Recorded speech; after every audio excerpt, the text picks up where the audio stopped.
everyone. Welcome to the first episode of FutureWork, a weekly live show brought to you in partnership by HR leaders and Hacking HR with our friends at Joveo, the world's AI-powered recruitment marketing platform. Got there in the end.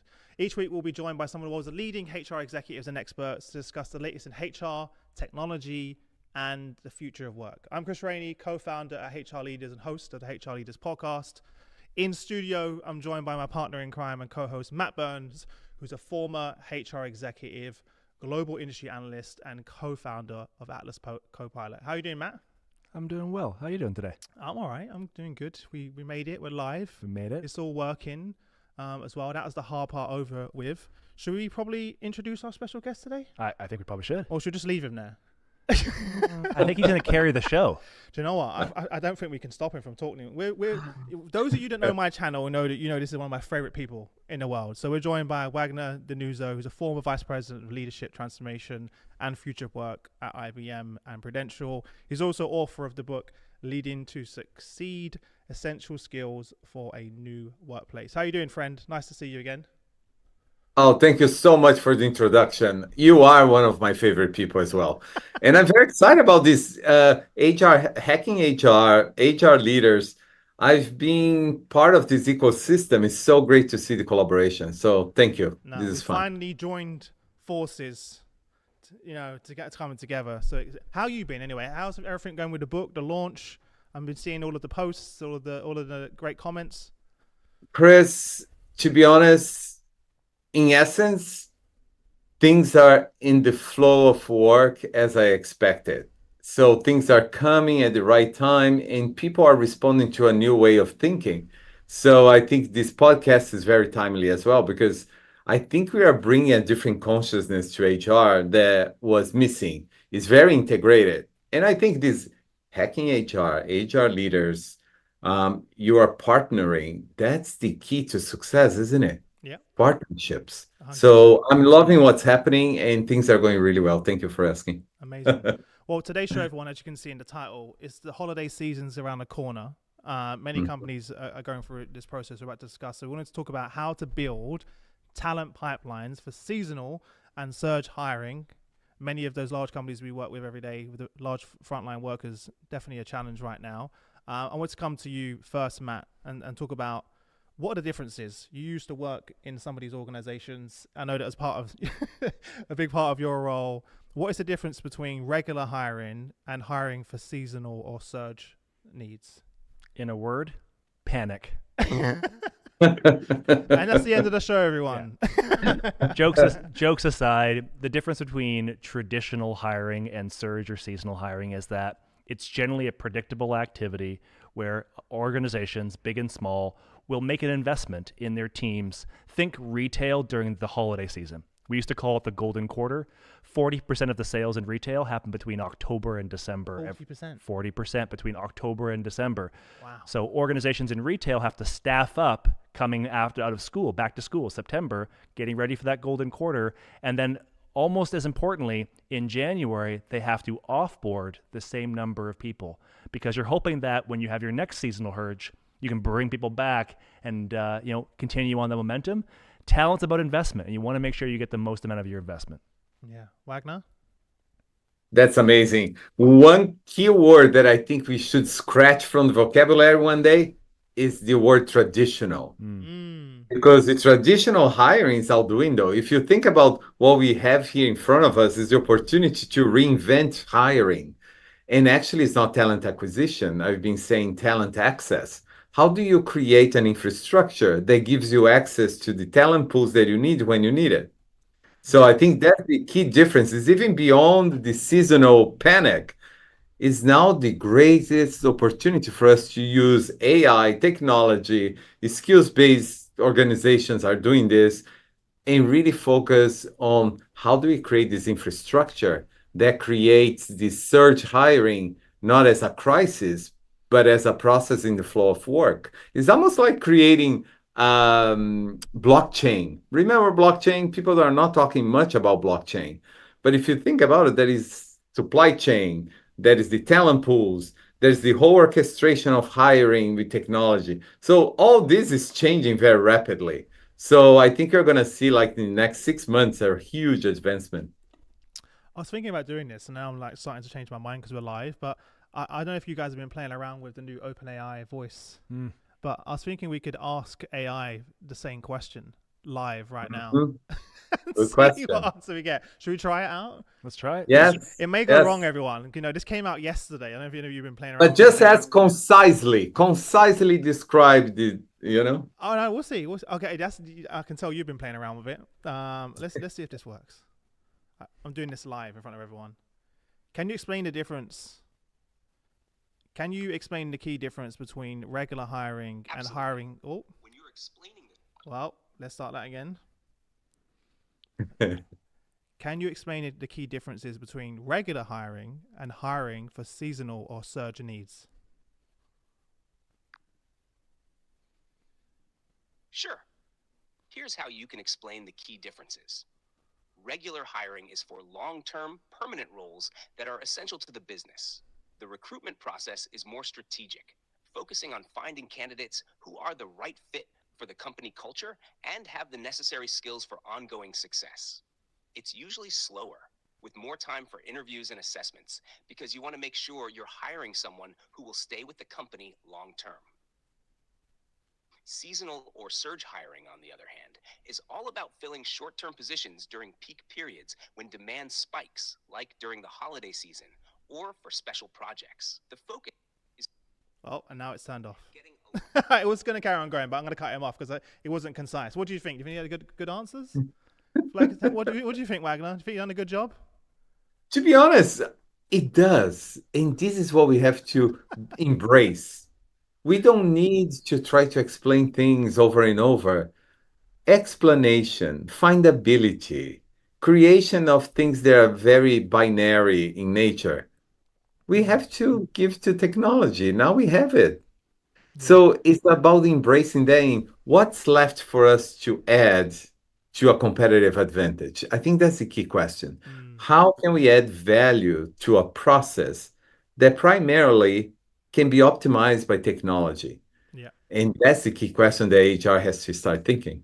Yeah. No, I love it. In the past, Matt, in the companies you worked in, what was the main strategy around how to accurately forecast when and how many employees you would need? What did that look like? I'm sure it looks very different now with technology, but what did that look like? I feel like I'm aging you right now, like you're really old. in your time, Matt, what was it like? Stone tablets. The reality is it has changed with technology, but not materially. And what I mean by that is we think about strategic workforce planning in the traditional sense. You generally have three categories of hiring. You have your build, that is the investments you make in your internal resources through training and development and succession. You have your buy, and that's generally where your recruitment team comes on board and they go out and acquire talent in specific roles, whether that be one role or many roles. And then you have your borrow, and that's when you leverage things like consultants, fractional workers, gig workers. Most organizations now that are hiring at scale do an analysis of, in the previous year, how many roles did they need? And then what adjustments do they need to make next year? Maybe you made a decision to hire 100 people last year for your holiday season, and you were understaffed. So this year, you're going to look at your stats and go, maybe you need to hire 120. And then the question comes into, of those 120, what is the blend between build, borrow, and buy? And generally with surge hiring, you're looking at borrow or buy, because with a build equation, that as OpenAI just said, it's a longer term hiring decision. This is an incremental need to the workforce. So you start there and you build on that. Yeah. Wagner, one of your previous roles was future of work. Yeah. Talk about how you looked at it through the future of work lens and also the role of technology. You know, the reality is when we think about surge hiring or something like that, seasonal, there is other variations, right? Because sometimes when you build a capability, a new product, you have to have the customer service ready. So sometimes it's a surge in customer service reps that you need for seasonal workers and all that. In my view, there's an interesting podcast from Adam Grant that he talks forecasting is not an accurate prediction. It's an opportunity to test your hypothesis. And I love that because I think that's what we have to start thinking. It's like We can do a better job to diminish attrition of seasonal workers. We can do a better job to integrate them with our full-time employees. There is so many areas that we can improve. Let's focus on that because forecasting is an alternative to forecasting and predicting. We cannot predict, but we can build something that's better so you can have a better chance of success. Because let's be honest, I love what Matt said. Strategic workforce planning has been around. Now we talk about, before was about headcount. You only measure headcount that you need up or down.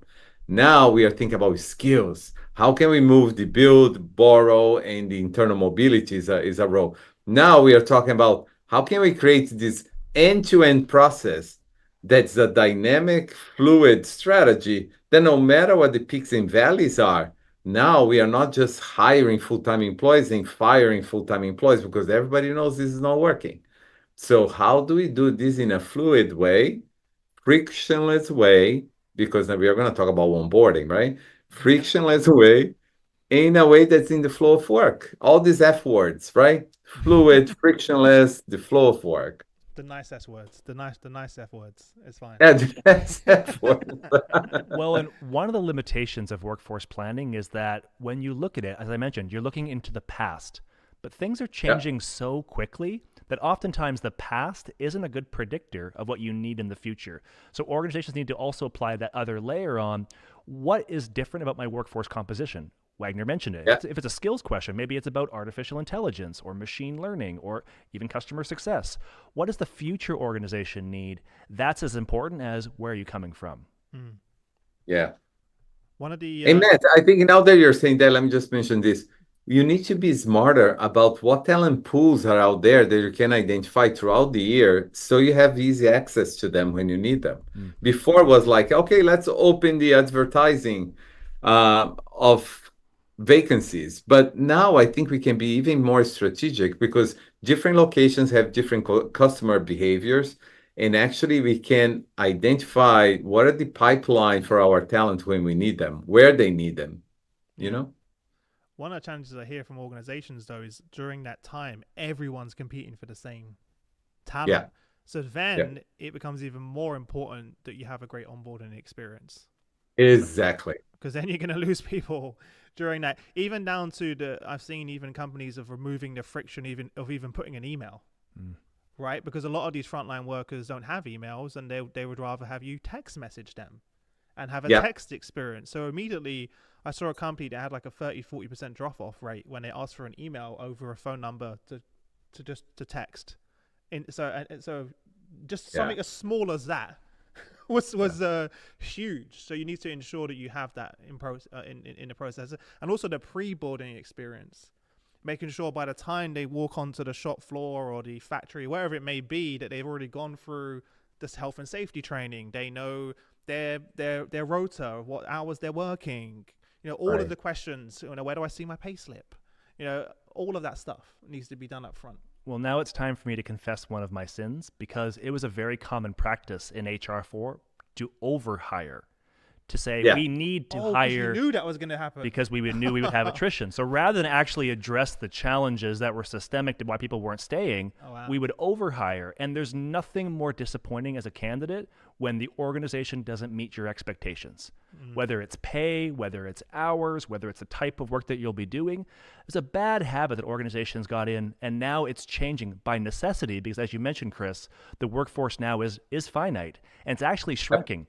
Demographically speaking, in North America and Western Europe, more people leave the workforce every day than join it, and it's going to be that way for the next 15 years. So organizations have to understand that there's a competitive advantage around talent, and you have to get this right.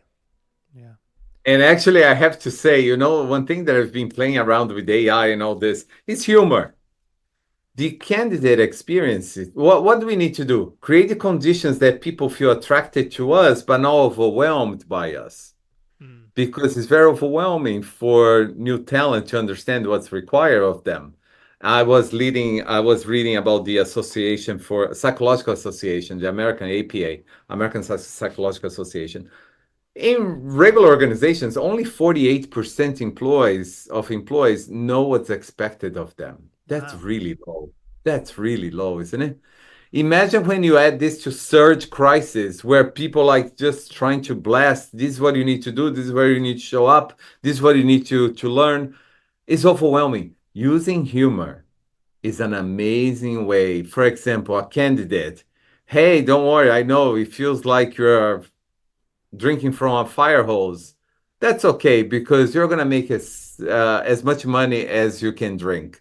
But you can start thinking about ways that you eliminate the stress by having a little bit of humor because people are gonna choose to work with employers who understand how they're feeling and who have the least attritional uh, friction. Mm-hmm. And that's what we need to think about. How can we make frictionless? I think that's the key. Frictionless, but also understanding the moments that matter on the journey. Like so many companies miss the opportunity on the moments that matter through that onboarding process. Yes. Through the entire process, to be honest. But I feel like with technology, we're getting better at being able to do that. Whether it's nudging their manager to have a conversation, whether it's just making everything self-serve so people can access what they want, just making sure that it, like you said, is frictionless and they can get what they need when they want. They don't have to wait, HR to get back to them, or even to go to their manager. They may want to just be able to ask for assistance around X, Y, and Z without having to speak to their manager. Talk about well-being, for example. Not everyone wants to go and talk to the manager about that. We've seen the data on that. We saw data recently that 80% of people would rather talk to an AI chatbot about their well-being than their own manager, which is pretty shocking when you think about it like that as well. Someone in the chat asked this question: how do you ensure that you don't compromise on quality when you're going for speed? Because that's a hard one. That's a hard one. But I think that's why you need to be very discerning about where do you put your energy on, because quality, you might be mistakenly adding skills, adding a complicated norms and requirements. What you need to do is to simplify all that and start thinking, what is the location that I'm hiring for? What is the cultural norms of the location? It must be much more contextualized. That's more important than all this process that we add on. It's like we ask for 150% of skills when we are just asking for 30% for the job done. So start thinking about quality. Compliance, let's talk about that, right? The quality also requires compliance processes. Compliance you can use, look, you have Atlas Copilot, a little plug-in here. But you have that. If you're going to hire in multiple countries, multiple locations, multiple states, you have all the compliance requirements at your fingertips. So that's not a stressor anymore. What's really important is put your energy into what is the quality of the people that we need to bring in. It's more about savviness to adapt quickly to customer needs. It's more about how the propensity to learn. That's what you should be assessing these people. You can do through higher view. You can do those video interviews if you like to cut to the chase. But the triage of all these people is not based on skills. It's about on their attitude towards learning and being flexible, adaptable, and willing to do new things. Well, I totally agree. And I think playing with the tension of quality, speed, and compliance, that's the challenge of any hiring manager in 2024, because you're going to have to make trade-off decisions. You'd like to say, I want the best quality as fast as possible and make sure it's compliant. And yet, the circumstances get in the way of that. So what do you prioritize? Now, if you're hiring for nurses, you better make sure your compliance is nailed, because that's a really critical part when you're talking about patient safety, regulations, but then also quality is really important as well, because you're talking about, patient care, among other things. So, but speed might have to suffer as a result of that. So you might need to create a longer hiring cycle to look at nurses, bringing them on board. Whereas when you think about frontline retail employees, decisions are made differently. They look at different factors. Speed is much more of a factor because the time of hiring is so short that speed is really, really critical. And you want to make sure you don't tie up finite resources over an elongated period of time.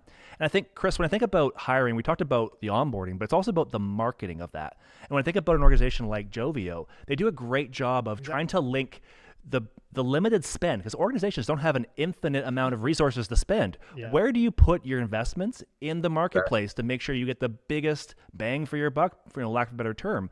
That's a really key consideration, and technologies like Joveo help you get to that point. 100%. You know, in the past, we kind of just put it in there, sort of like placing our bets. Right. Yeah, and hoping.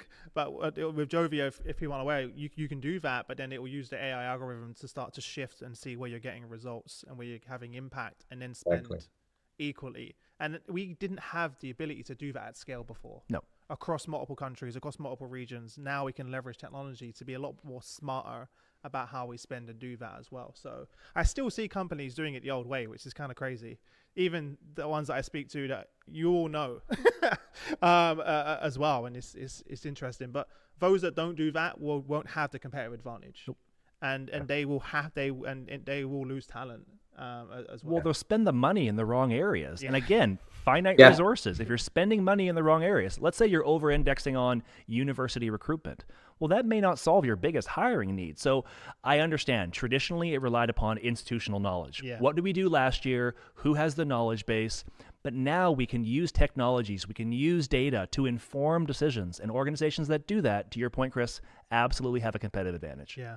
I think you also have to meet people where they're at as well, and be visible on social media platforms, social selling, show up where the new generation shows up, and also approach them in a way that's going to attract them, as opposed to traditional job ads that, you know, now it's kind of got to the point where we've got the opposite problem. We have too many applications because it's so easy to press the apply button. You know, I speak to many HR leaders now, and they're like, Chris, my team, yes, we have the technology now, but because of the technology is so good and make it so easy, they're applying for 7 jobs at my company.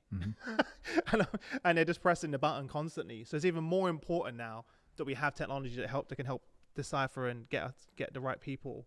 So that our hiring managers are spending more time having conversations and building relationships than doing all of the admin burden as well. Interesting question came through. I wasn't expecting this one. I know it's going to be a hard one for you both and me. Some of those people, seasonal hires, you want to retain. Some of the exceptional ones, how do you retain? Because, you know, they may have come into this not thinking, you know, because it's seasonal. How do you then look at, you know, hey, wow, we want to retain this person or these people? I think it goes back to our conversation around quality. If the person had a good experience, that's the price of admission. If you've had a not great onboarding experience, if you've been misled during the hiring process, if what you're getting isn't what you expected, if you're not being supported by the organization at any step along that life cycle, either recruitment or your manager or your coworkers, how likely are you going to want to stick around? Probably not. Yeah. So you have to get experience right as a first and foremost. And then you have to be very clear on what's the opportunity and how is it different than what you sold them on. So if the opportunity now is for a full-time position, you need to articulate what is the benefits of working with this organization full-time. What are the career potentials? What's the development opportunities? What's the opportunity to have impact in your role? These are the areas that I would start because that's what matters to candidates in 2024. Hey, I have an idea here, and I love what you said, man. Think about this too.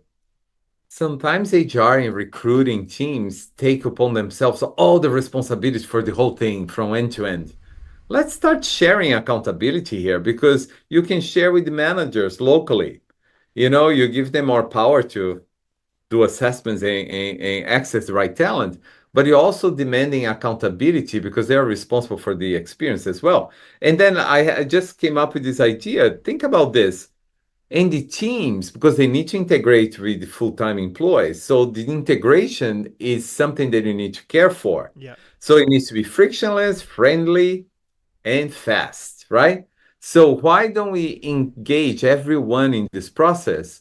And then the idea is this. People who help retain this great talent will get a bonus. So there's a referral reward for those people who really connected with the newcomers and actually promoted their staying. So if the newcomers say, hey, so-and-so really helped me say yes to this company, let's reward that person. Yeah. So it's a shared accountability. It's a community. I feel like we're going full 360 because when I first started in my career, that was pretty normal. I remember when I very early in my career, that was a program in the business that was like, rewarded people for doing that, and I feel like we just lost it somewhere along the way. We didn't lose it. We had so many candidates, we didn't need to worry about it. So the economics Oh, have that's changed. Like the economics have shifted. Interesting. Before, I remember a time when we would hire, and to your point, we'd have thousands of applications for a handful of positions. And in that case, unfortunately, the commodity of talent wasn't that highly valued. By some organizations. By others, it was always been highly valued, and those organizations have gone on to have success. But for those that didn't value the talent highly and saw it as more of a commodity that could be quickly turned over, now they're waking to the reality of it's actually more expensive to acquire a new employee in the same way it's more expensive to acquire a new customer than simply keep the ones that you have happy.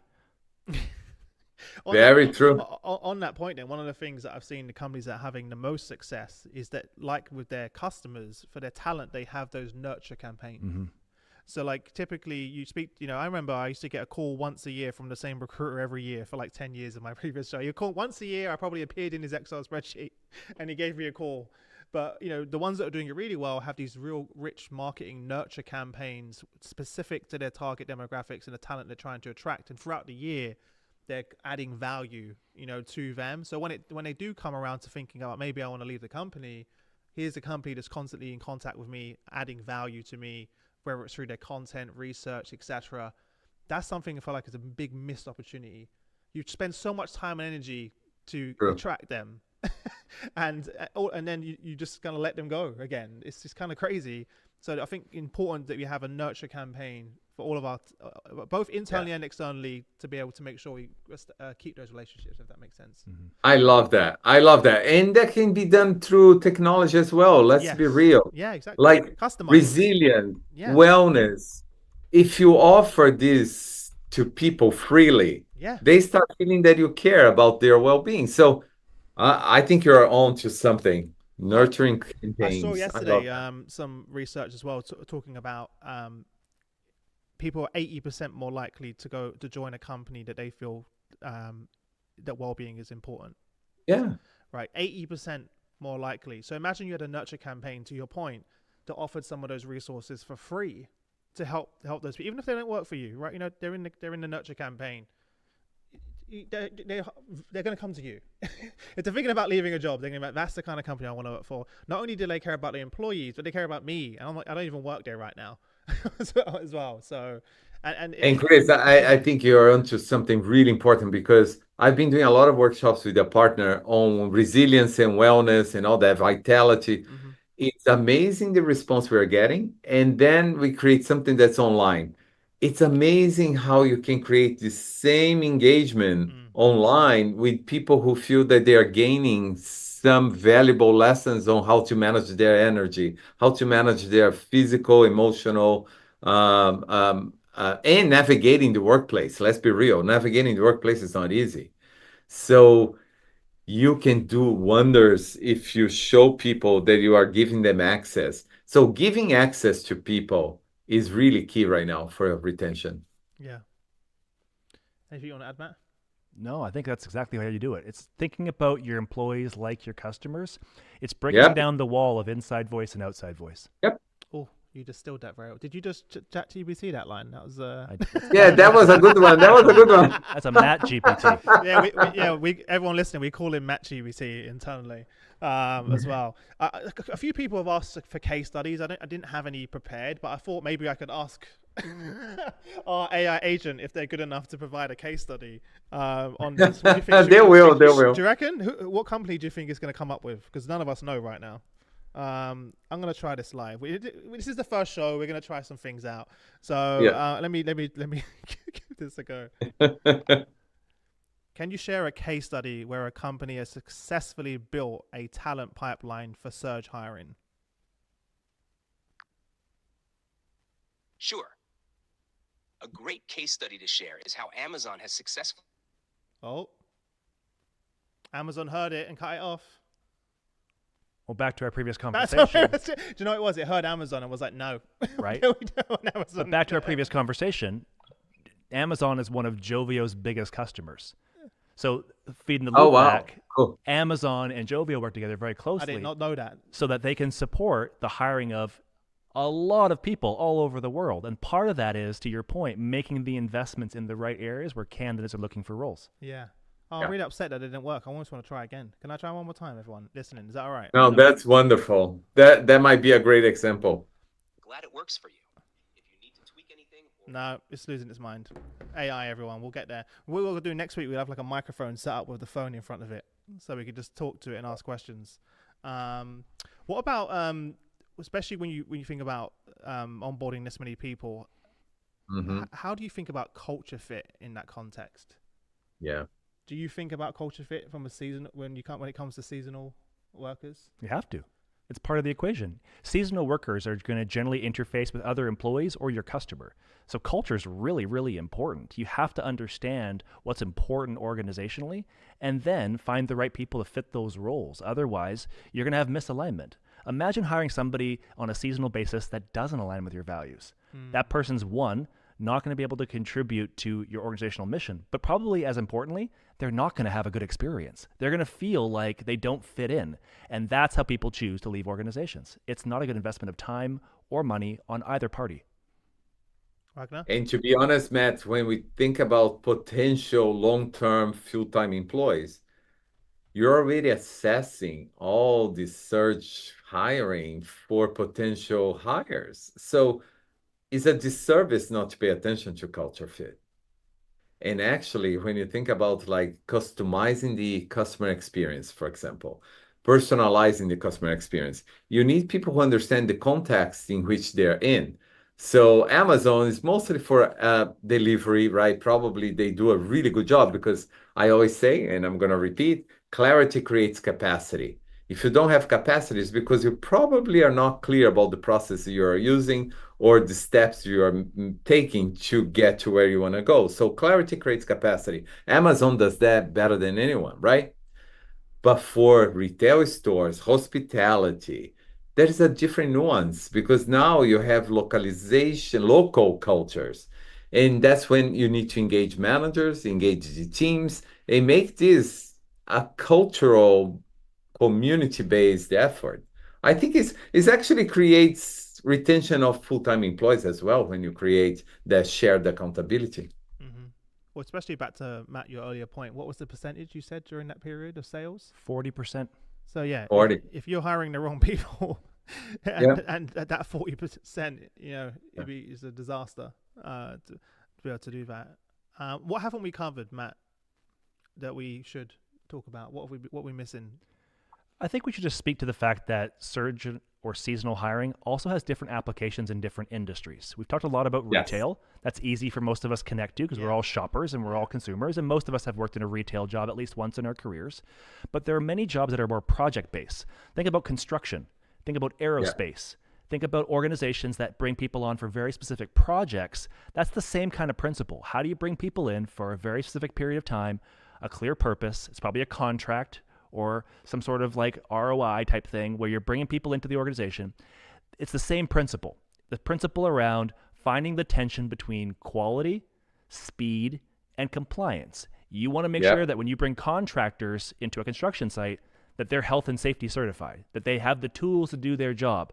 When someone's assembling aircraft, you want to make sure they have the skills to do their job. So it's the same principle. It's just I want to call out that there are a lot of industries that also have surge and seasonal hiring needs, and that they also have to consider that in their talent strategies. Totally. I was mentioning to Matt the other day, even at IBM, when we built the BAO, Business Analytics Optimization capability, when you start building new capabilities, there might be a surging interest from clients, and then you have to really build up. I remember that we are like globally trying to build up that capability very quickly. And that demands the same quality and compliance requirements in strategic workforce planning. So basically, Chris, one thing that we didn't talk about, but a little bit, is that take this opportunity to not isolate search hiring as just an isolated event. Create a process, an infrastructure, an operating system with supply chain, with finance, with HR, all combined and legal, to really create a system, an operating system in which this becomes in the flow of work. So you can do seasonal, you can do maybe because it's a project based, maybe it's because it's fractional. There's so many ways in which you can use the same process, but to different purposes. So let's think more broadly. Let's create even hiring teams. Instead of hiring folks, recruiters, there's fractionals. Let's use the fractionals. Let's partner with organizations that have specialization in this kind of hiring. I think that's the future, to be honest. You Yeah. don't need to do everything yourself. You have to partner, build the ecosystem, and create a much better operating system for your company, you know?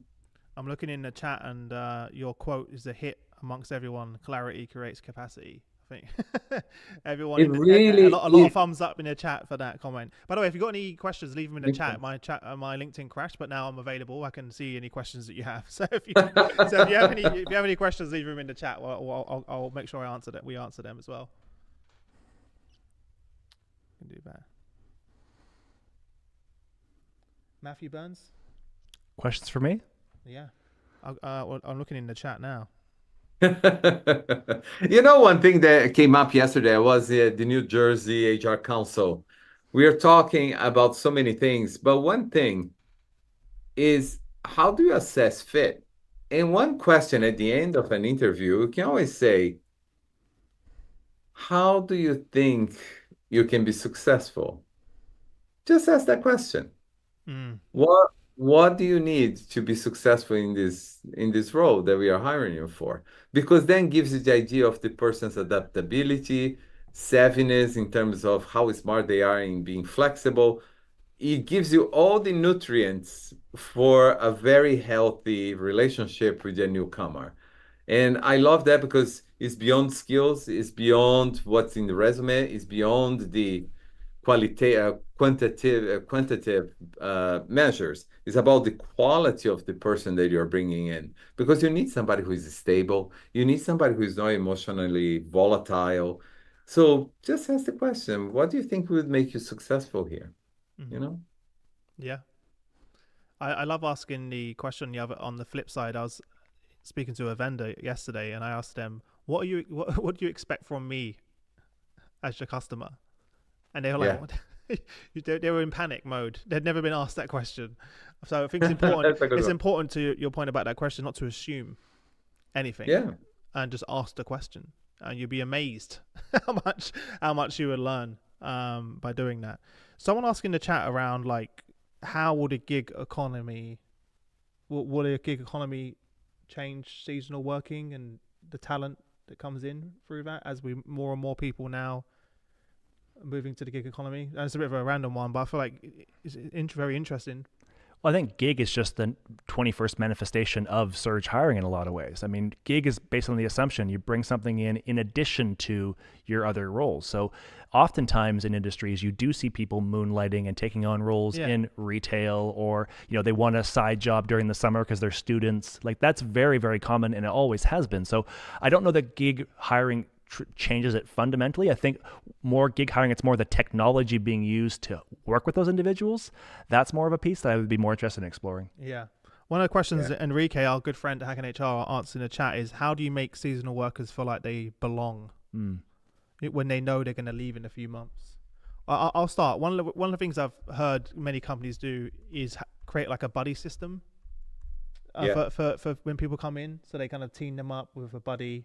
And in that way, they kind of like they belong. It's normally someone with a bit more experience as well, because otherwise it can feel it's a lot just to come into that environment where it's pretty chaotic at times, high season periods as well. So that's one thing, very small thing that I've seen. And also before they joined, they've done some kind of virtual huddles where they kind of invite everyone into like an all hands virtual meeting where they can ask questions and have conversations and network with each other. And so those are two things that I've seen, especially the buddy system, that they've got someone to go to just outside of them and not their manager. Right. Someone outside of their manager that they can go and ask questions to. Who knows the work, like who understands the job, understands the internal conditions of the organization. You mentioned it earlier too, Chris. I think it's also about, it's not that expensive to be thoughtful. It's not expensive to be able to create an ongoing content drip in 21st century world where you continue to update your alumni regarding what's happening in the organization. Yeah. What success are we having? What big wins? And what do we see for the future of the organization? That kind of stuff now is so scalable. Wagner and I are from the era of employee newsletters and bulletin boards, but now we have so many better tools that we can be using to connect with people on their mobile devices to understand what's happening, keeping up to date. Create that pull as opposed to that push. Yeah. No. And the last thing I say is, it doesn't cost much, going back to the value of celebrating good sales, celebrating good connections with the customer, celebrating anything that you see that somebody's doing well, celebrating somebody's behavior and actions increases their sense of well-being, enhances their confidence in doing more of that, and the sense of belonging is created through those moments. I truly believe in that. Yeah, I love that. Well, I've seen like transportation companies who obviously during those periods hire loads of drivers for the transport logistics. What they've done, I don't think I mentioned the company's name, they might get in trouble, but what they did is kind of they gave all of the drivers access to like a well-being app with different different stuff. So like during their stops they could do like these exercises or sort of, you know, mindfulness sessions and stuff like that, and they saw a huge increase in engagement and retention just by having that, because they feel so disconnected. They're on the road every day driving for hours and hours, and you know, how do you make that person feel like they're part of the culture and that they belong when they never even step foot in an office or even speak to the colleagues? And it was a huge success for them to have that application for those drivers as well. So love that. Any other question, anyone in the chat? I think that's it, guys. I feel like we said we was going to do a half-an-hour show. It's been 45 minutes, so we was never going to work, was it? 30 minutes. I feel like let us know in the chat whether we should do 30 minutes or continue to do for 45 in the future. But yeah, this is the first episode of the show. We're so excited to bring this to all of you. We're going to be streaming it across all of our pages on LinkedIn. So I know some of you are coming from different locations. Both on so make sure you follow myself and Matt on our LinkedIn profiles. Make sure you follow Wagner. Grab a copy of his new book. We'll put a link in the description as well. So you make sure you do that. You've also got your community, right, Wagner? And the learning. Can you give that a little shout out for everyone? Yeah, I just created what I call the School of Work, schoolofwork.online, www.schoolofwork.online, because I do believe that we need to fill that gap between the formal education and what happens in the workplace. I think there's so many skills that are emerging as essential, and we are not helping people acquire them. So that's my goal. Amazing. Well, I think that's it, everyone. Special thank you to our friends at Hacking HR. Many of you are already watching there, but make sure if you're on the page right now on LinkedIn, hit the bell notification button. There's a little bell on all of our pages. Yeah. If you hit that, you'll be notified next time we go live, because otherwise you won't get notified. So make sure you take a second to do that on Hacking HR's page, Matt and myself as well. Also, thank you to our friends at Joveo for helping us bring this conversation together. Many of the things we just spoke about today, and I'm sure you heard that Joveo working with some of the world's leading organizations on exactly solving some of these challenges. There's a link in the chat to check them out as well. Also, apart from that, enjoy the rest of your day wherever you are in the world. I know some of you just waking up, some of you just about to go to bed. Thank you for tuning in. We're going to be going live the same time, 3 p.m. GMT, every single week. So have a good weekend, but we'll see you all next week. Bye, everyone. Thanks so much. Wonderful. Take care. Thank you. Bye-bye.